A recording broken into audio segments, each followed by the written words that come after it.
Monsieur Omerji, bonjour et merci d'être avec nous. Bonjour.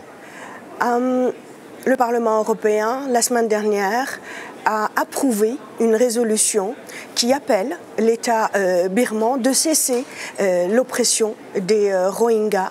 Ma question est de savoir, Monsieur Omerji, pourquoi maintenant, en sachant que cette minorité musulmane est persécutée, torturée, oppressée depuis pratiquement, sinon avant l'indépendance de la Birmanie en 1948.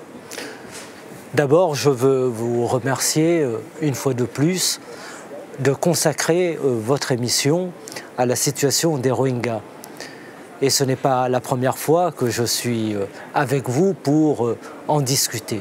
Mais souvenez-vous, lorsqu'en 2015-2016, nous en parlions ici, au Parlement européen, nous en parlions dans un silence assourdissant. Vous étiez à peu près le seul média à porter cette affaire au cœur même des préoccupations. Et nous n'étions pas très nombreux comme parlementaires européens à en parler. En 2 ans, 3 ans, la situation des Rohingyas s'est considérablement détériorée. Elle était déjà tragique, elle est aujourd'hui à un point qui est presque innommable. Et en même temps que cette situation s'est détériorée, la prise de conscience se fait peu à peu. Elle se fait peu à peu dans les médias, elle se fait peu à peu dans des sphères beaucoup plus larges ici, au Parlement européen. Et tout ceci a permis que le Parlement européen en discute. Mais il y avait à ce moment-là une question qui était véritablement d'urgence et dans laquelle nous sommes encore aujourd'hui, puisque vous savrez, le terme de massacre, je ne l'ai pas utilisé la dernière fois lorsque nous avons évoqué cette question. Je l'ai évoqué en plénière au Parlement européen. Nous sommes à un moment où les informations qui reviennent vers nous font état de massacre, font état d'une situation qui ne cesse de s'empirer pour les Rohingyas. Et puis il y a eu, bien sûr, les déclarations de Aung San Suu Kyi qui ont été comprises par personne ici en Europe, qui ont même soulevé la colère parmi nombre de ceux qui ont une certaine forme d'admiration pour ce qu'elle a représenté, pour ce qu'elle incarne et pour les raisons pour lesquelles nous lui avons décerné le prix Sakharov. On en parlera tout à l'heure par rapport à cette grande dame démocrate de Birmanie. Le Parlement européen a aussi appelé le Bangladesh de laisser ouvertes ses frontières. Est-ce que c'est pour faciliter l'aide humanitaire, le passage de l'aide humanitaire aux frontières, ou est-ce que pour donner le temps à l'État birman de vider cette minorité musulmane, de la pousser vers le Bangladesh? Non, pas du tout, pas dans notre esprit.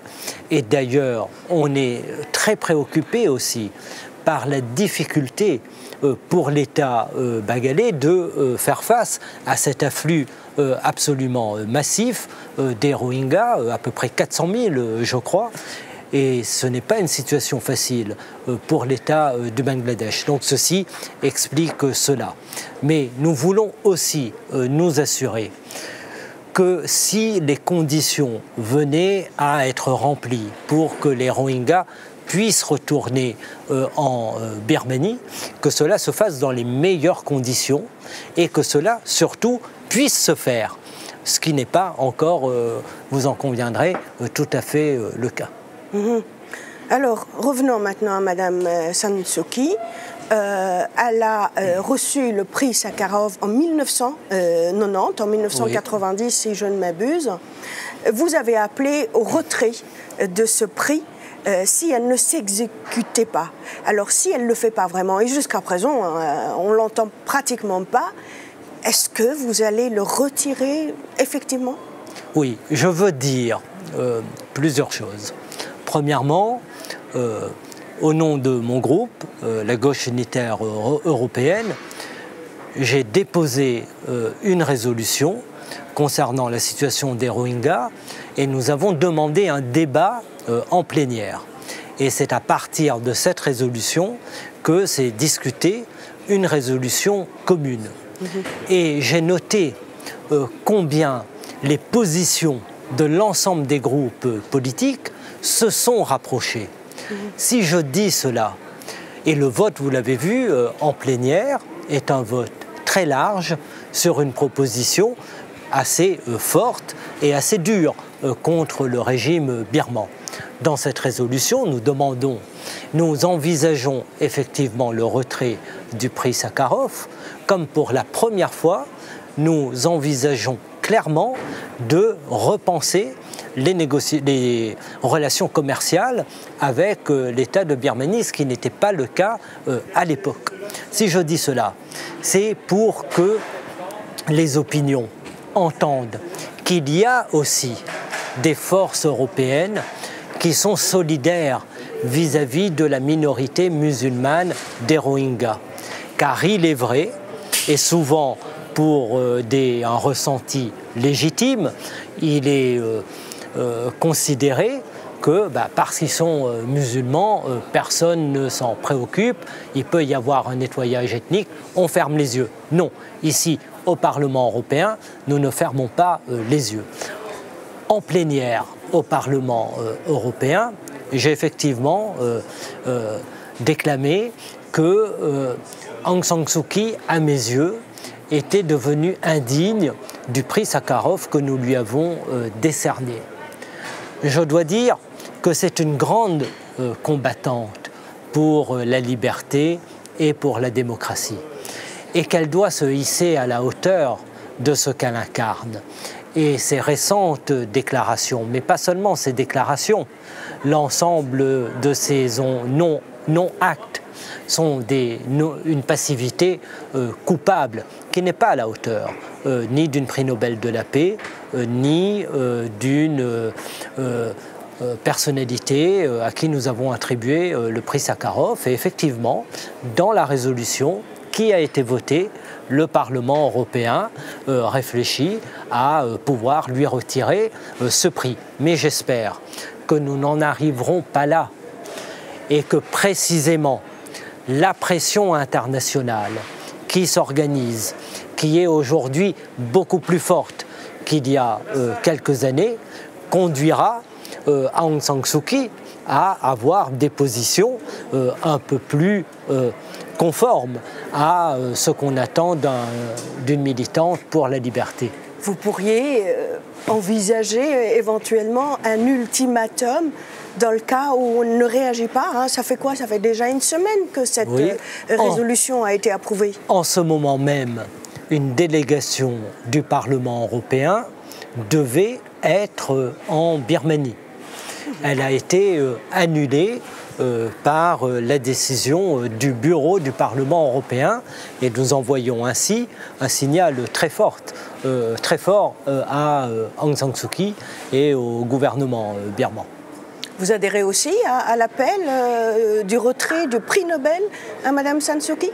Évidemment, et j'ai d'ailleurs signé, comme n'importe quel citoyen, la pétition en ce sens. Est-ce que, j'avoue que je n'ai pas eu le temps de me renseigner, vous pensez que ça va constituer un précédent? Est-ce que ce cas-ci s'est déjà présenté depuis que le prix Nobel existe, depuis que le prix Sakharov existe? Écoutez, il y aurait beaucoup à dire, tant ceux qui ont obtenu le prix Nobel de la paix, souvent, ne méritaient pas ce prix. Donc ce n'est pas une première. Mais il est vrai que les opinions publiques sont très choquées par cela, parce qu'il y a eu aussi toute une empathie autour de Aung San Suu Kyi. Un film en particulier qui a permis de faire connaître son combat. Et il y a aujourd'hui une image qui se brise. Mais je pense que Aung San Suu Kyi doit percevoir sans doute ce qu'elle perd en restant sur ses positions. À présent, nous ne sommes pas naïfs non plus. Vous connaissez le poids des militaires en Birmanie. Ces marges de manœuvre ne sont pas non plus aussi grandes que cela, mais je crois qu'elle a en tout cas la possibilité d'avoir une position qui soit d'abord plus humaine et puis qui permette d'ouvrir un chemin. Elle a une autre alternative, elle peut démissionner. Et elle peut démissionner, absolument. Je ne veux pas m'ingérer dans les affaires d'un pays tiers, mais c'est une possibilité qui existe.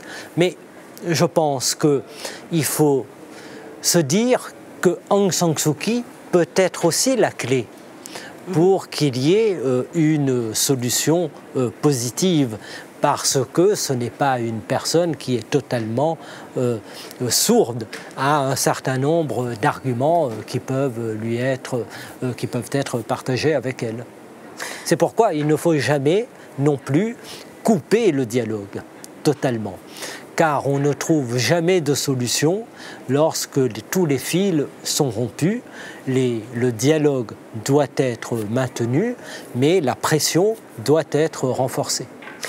Quelle sorte de pression l'Union européenne peut encore exercer sur le régime birman pour qu'il lâche du lest par rapport à cette minorité musulmane? Il y a tout ce qu'on fait, tout ce qu'on a fait ces dernières semaines, et puis il y a les positions des chefs d'État, des États membres de l'Union européenne aux Nations Unies. La semaine dernière, Emmanuel Macron a utilisé des mots très forts. Il a qualifié ce qui se passe actuellement en Birmanie en nommant ce que j'ai appelé d'ailleurs dans l'hémicycle au Parlement européen. Ce que j'ai dit, c'est qu'il faut nommer les choses. Et il l'a nommé en disant qu'il s'agit d'un nettoyage ethnique. Et il a appelé le Conseil de sécurité de l'ONU à prendre des sanctions, à renforcer les sanctions contre la Birmanie. Donc c'est dans le cadre international, c'est dans le cadre de l'ONU, je crois dans l'ONU pour cela qu'il faut prendre les positions et les décisions qui s'imposent. Monsieur Omarjee, la Commission européenne a décidé d'augmenter son aide humanitaire de 3 millions d'euros qui vont être ajoutés aux 12 millions qu'elle a débloqués au mois de mai dernier. Vous pensez que l'action humanitaire seule, est-ce qu'elle pourrait aider à elle seule donc à résoudre ce genre de problème? La réponse est dans votre question. L'aide humanitaire seule n'est pas suffisante. Il faut des solutions politiques. Mais l'aide humanitaire dans des situations d'urgence est absolument nécessaire. Mais nous devons aussi veiller à ce que les ONG puissent travailler dans les meilleures conditions, ce qui n'est pas toujours le cas en Birmanie. Mais je salue la décision de l'Union européenne de renforcer l'aide humanitaire pour peu qu'elle parvienne au plus près des personnes qui en ont vraiment besoin, compte tenu de la situation absolument tragique dans laquelle elle se trouve. Vous vous souvenez, nous avions évoqué la dernière fois la situation en Birmanie, mais nous avions aussi évoqué du traitement qui est réservé par les pays d'accueil, entre guillemets, des Birmans. Oui. Et leur situation est tragique, aussi bien en Birmanie qu'en Inde, qu'au Bangladesh, qu'en Thaïlande, enfin dans un certain nombre de pays. Donc il y a aussi... Et les populations de ces pays-là sont aussi très hostiles. Hein. Et elles sont aussi très hostiles.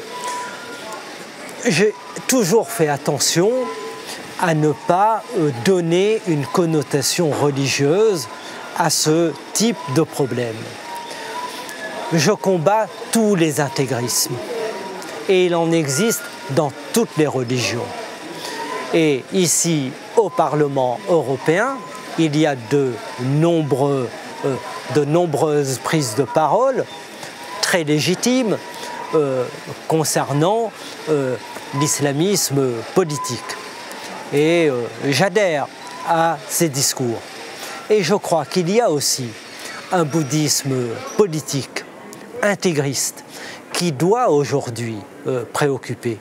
Et qui doit d'autant plus préoccuper que vous connaissez les rapports de force démographiques et que ce bouddhisme politique intégriste peut aller galopant. Donc il faut le combattre immédiatement, il faut le combattre durement, comme nous combattons l'ensemble des intégrismes, l'ensemble des fondamentalismes religieux, quels qu'ils soient. En évoquant le bouddhisme, comment vous expliquez le silence du Dalai Lama qui est ici en Europe? Il représente le symbole de la tolérance, de l'ouverture. Oui, il y a 2 ans, je ne me l'expliquais pas, et 2 ans après, je ne me l'explique toujours pas, sauf que 2 ans après, la charge qui est sur lui est encore plus lourde. Et puis il y a tout un romantisme européen autour du Dalai Lama qui n'est pas forcément, qui correspond pas forcément à la réalité. Mais enfin bon, il y a parfois tellement de perte de repères ici en Europe qu'on est prêt à voir des saints partout. Ce n'en est pas un, mais je le respecte en tant qu'autorité religieuse, voilà. Mais il serait un peu naïf de considérer, et d'ailleurs son silence malheureusement plaide contre lui, il serait naïf de considérer que le Dalai Lama est un saint qui n'a pas d'arrière-pensée politique. Vous évoquiez tout à l'heure la condamnation très sévère, très forte des Nations Unies vis-à-vis de l'État birman. On a parlé donc très clairement d'épurement. Est-ce qu'on peut aller jusqu'à qualifier ces actes de génocide? Est-ce qu'on pourrait aller encore plus loin jusqu'à traduire le chef de l'État devant la Cour de justice internationale, ou au moins l'Union européenne fasse le geste aussi au niveau de la Cour européenne de justice? Absolument. Je crois que c'est une possibilité et que les conditions... Elle a été évoquée au Parlement européen? Non. Officiellement? Non.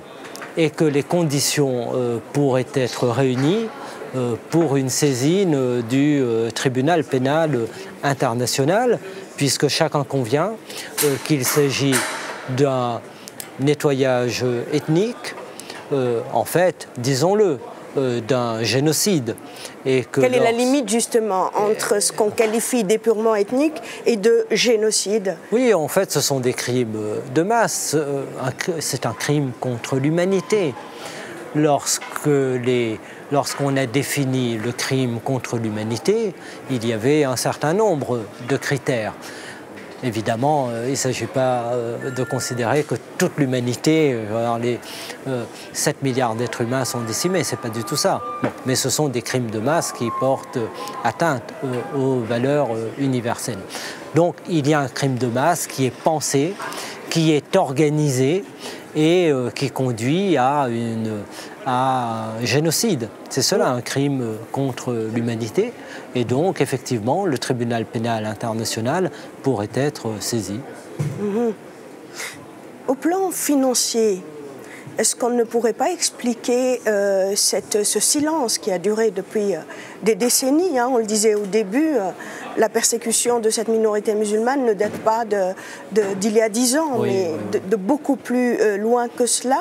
Est-ce que, parce qu'au fond, il y a des intérêts économiques, il faut rappeler à nos téléspectateurs que la Birmanie est un pays pétrolier et gazier, et donc il intéresse les grands groupes des grandes puissances, notamment les Américains, mais pas seulement maintenant, les Chinois, les Russes et les Européens, bien sûr. Oui, partout là où il y a des guerres, partout là où il y a des morts, partout là où il y a des tragédies, il y a à l'origine des intérêts économiques et financiers. C'est vrai en Russie, en Syrie. C'est d'abord un conflit qui est énergétique. On l'oublie bien souvent, mais c'est l'origine de toute cette affaire syrienne.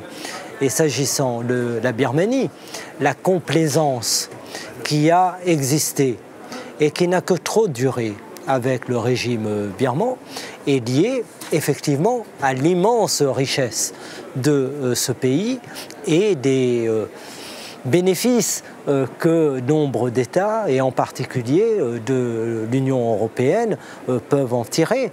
On parlait la dernière fois du commerce du jade, par exemple, mais pas seulement. Donc, c'est un pays riche, il y a des relations importantes, il y a toutes les questions énergétiques. De tout cela, on n'en parle pas.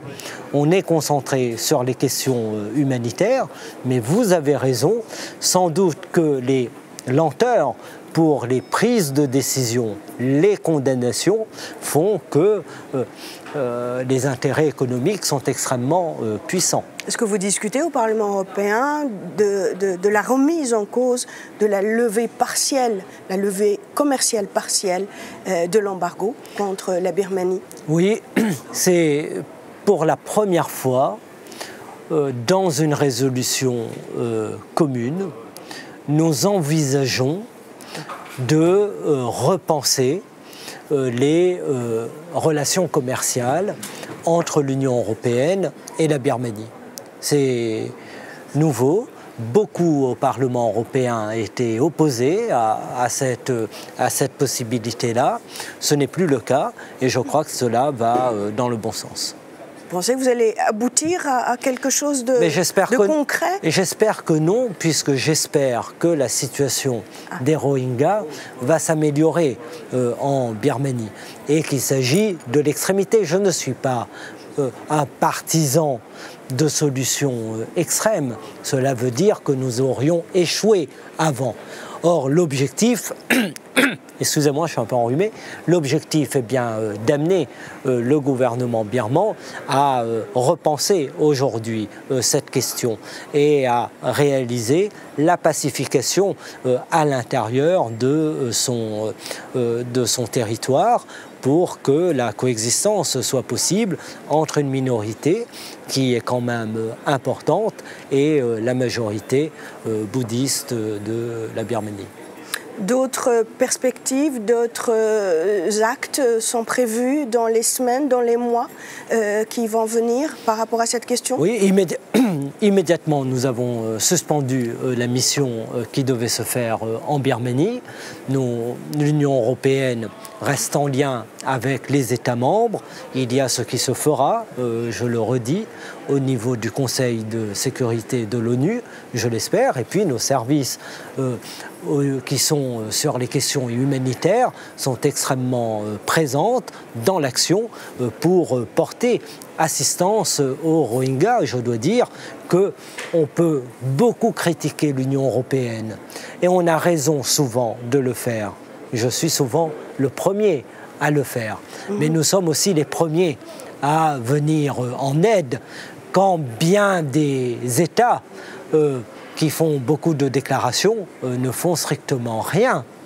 Les pays du Golfe, par exemple, ne font pas grand-chose en réalité pour soutenir la minorité musulmane des Rohingyas.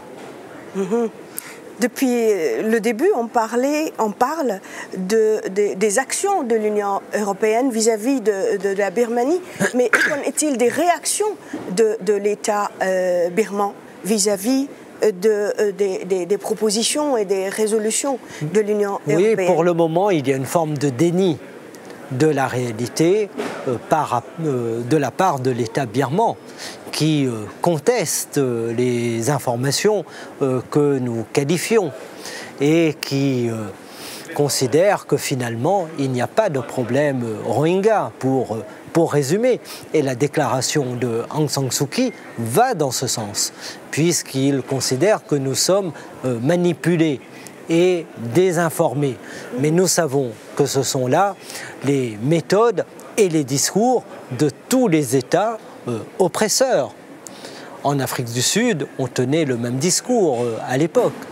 Et l'État d'Israël fait peser la charge toujours sur les Palestiniens. Et aujourd'hui, la nouvelle trouvaille de l'État birman est de considérer que tout toute la minorité Rohingya, eh bien, ce sont des partisans de Daesh. Eh bien, nous ne sommes pas stupides, en tout cas, une bonne partie du Parlement européen ne l'est pas, et la ficelle est un peu grosse. Une dernière question par rapport aux musulmans. Vous disiez, aux pays musulmans, vous disiez qu'ils n'ont pas vraiment bougé. La Turquie, c'est un pays musulman, peut-être pas arabe, mais musulman. C'est le pays qui a bougé le premier et très fortement, que ce soit au niveau humanitaire et politiquement. Comment vous l'expliquez? Oui, je parlais des pays du Golfe, mais il y a une très grande sensibilité des populations en Europe, en Turquie, mais globalement dans les pays musulmans, une très grande sensibilité sur cette question. Et il faudrait que cette sensibilité-là soit partagée. On ne distingue pas les personnes en fonction de leur appartenance religieuse. Et autant les personnes qui sont de confession musulmane, de manière tout à fait normale, ressentent très douloureusement ce qui arrive aux Rohingyas, mais ils doivent avoir la même émotion pour d'autres situations tragiques qui concernent les non-musulmans. Et pareillement, je pense en particulier aux chrétiens d'Orient qui sont aussi confrontés à une situation qui est inacceptable et qui appelle la mobilisation de tous, y compris des musulmans partout dans le monde. Et pareillement, là, le sort des Rohingyas doit intéresser tout le monde. Tout ça, ce sont des questions universelles qui nous interrogent dans notre condition humaine et qui appellent l'engagement de tous ceux qui ont une certaine idée de l'humanisme. Monsieur Omerji, vous êtes de tous les combats, vous êtes de toutes les causes, mais j'aime rappeler à nos téléspectateurs à chaque fois que votre mère est d'origine... Ma grand-mère. Votre grand-mère? Ma grand-mère. Par le hasard de la vie, effectivement, son père, donc mon arrière-grand-père, était négociant à l'époque à Rangoon. Donc j'ai toujours eu un intérêt pour ce pays que je ne connais pas, mais que je découvrirai peut-être un jour avec une situation qui soit plus pacifiée qu'aujourd'hui. J'espère vous revoir pour une 4e fois très bientôt pour nous annoncer de bonnes nouvelles par rapport à ce dossier. Monsieur Omerji, merci d'avoir été avec nous. C'est moi qui vous remercie et qui remercie vraiment vous personnellement et votre chaîne de télévision qui a participé, permettez-moi de le dire, qui a participé à l'éveil aussi des consciences de nombre d'autorités ici à Bruxelles, et soyez-en remerciés. Merci à vous. Madame, Monsieur, cette émission s'achève. Merci de l'avoir suivie. Au revoir.